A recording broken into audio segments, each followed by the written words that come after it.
Madam बोल रही flat में कोई रहता है, थोड़े कुत्ता रोता है। देखिए इधर थी जयप्रकाश चाबी नहीं मिल रहा था, नाम समझ गया कि मामला यही सेट हो रहा है। 20 करोड़ वाली आईएएस मैडम के बाद आ गए नोटों के इंस्पेक्टर। छापे में इतने नोट मिले, गिनते गिनते 2 मशीनें बैठ गई। बोरे में 4 करोड़ कैश, 1 किलो सोना, 3 किलो चांदी वाले नोटों के इंस्पेक्टर ने सारे सिस्टम को हिला दिया। रांची के 20 करोड़ वाली आईएएस मैडम को लोग अभी भुला भी नहीं पाए थे। पटना वाले नोटों के इंस्पेक्टर साहब हाजिर हो गए।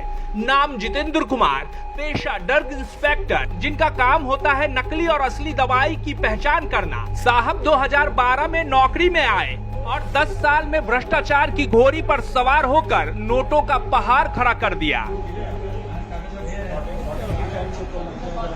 शनिवार की सुबह विजिलेंस जब पटना के सुल्तानगंज इलाके में पहुंची तो उन्हें जरा भी अंदाजा नहीं था कि वो जहां जा रहे हैं वहां जो कुछ होगा वो आने वाले समय में भ्रष्टाचार की ऐसी कहानी लिख डालेगा जिसकी चर्चा लोग आने वाले समय में करते रहेंगे। पटना के सुल्तानगंज इलाके में ड्रग इंस्पेक्टर जितेंद्र कुमार के घर पर जब विजिलेंस की टीम पहुंची, उस वक्त जितेंद्र कुमार अपनी पत्नी के साथ बेटी का एडमिशन कराने किसी कोचिंग सेंटर में गए हुए थे, लेकिन जैसे ही उन्हें इनकी भनक लगी वो भाग गए। जितेंद्र कुमार की पत्नी और बेटी वापस अपने घर लौटी और उसके बाद विजिलेंस ने जब घरों को खंगालना शुरू किया तो नोटों की बारिश होने लगी। दीवान और अलमारी से नोटों की गड्डियां निकलती जा रही थी। बोरों में ठूस ठूस कर नोटों को रखा गया था।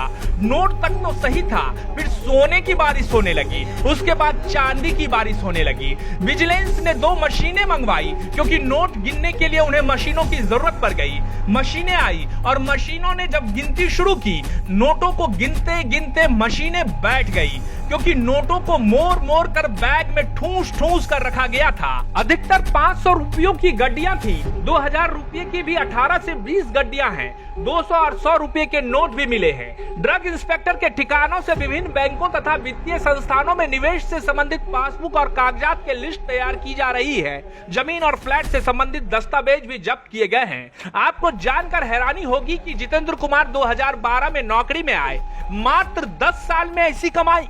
सोचिए 10 साल में उन्होंने ऐसा क्या किया कि उनके ऊपर नोटों की बारिश हो गई। बिहार के ग्रामीण इलाकों में बड़े पैमाने पर नकली दवाइयों की सप्लाई होती है। आमतौर पर यह देखा गया है कि गांव में रहने वाले लोग नकली दवाई का ही सेवन करते हैं, जिनसे उनकी कभी कभी मौत भी हो जाती है। ड्रग इंस्पेक्टर का काम होता है असली और नकली दवाई में पहचान करना, दवाई दुकानों पर छापेमारी करके ये पता लगाना कि आखिर वहाँ क्या चल रहा है। बिहार की राजधानी पटना के पटना सिटी इलाके में ऐसा माना जाता है कि कई ऐसी फैक्ट्रियां काम कर रही हैं जहां नकली दवाई बनाई जाती है। लेकिन ड्रग इंस्पेक्टर की इस कमाई से आप समझ गए होंगे कि कैसे ये पूरा खेल चलता है। आखिर जिनके जिम्मे होती है नकली और असली दवाई में फर्क पता करके उस पर रोक लगाना, जब वो नोटों का पहाड़ खड़ा करने लगे तो ऐसा हो ही जाता है।